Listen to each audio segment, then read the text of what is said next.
সোমবার দুপুরের পর থেকেই দক্ষিণেশ্বর থেকে কবি সুভাষ পর্যন্ত মেট্রো পরিষেবা ব্লু লাইনে মেট্রো পরিষেবা আর মিলছে না।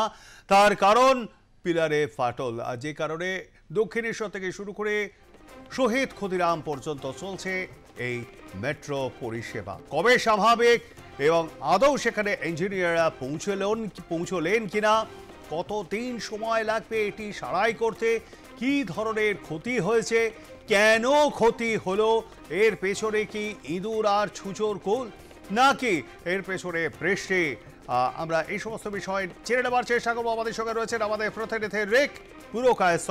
রেক, কি বলছে মেট্রো কর্তৃপক্ষ?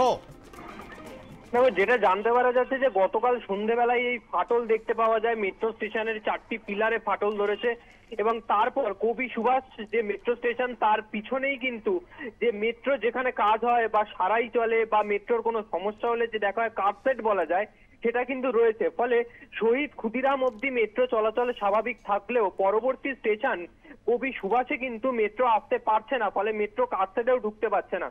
ফলে একদিক থেকে মেট্রোর যে গতি প্রকৃতি বা মেট্রো চলাচল সেটা স্বাভাবিকের তুলনায় কিছুটা কিন্তু কম চলছে এখন বর্তমানে।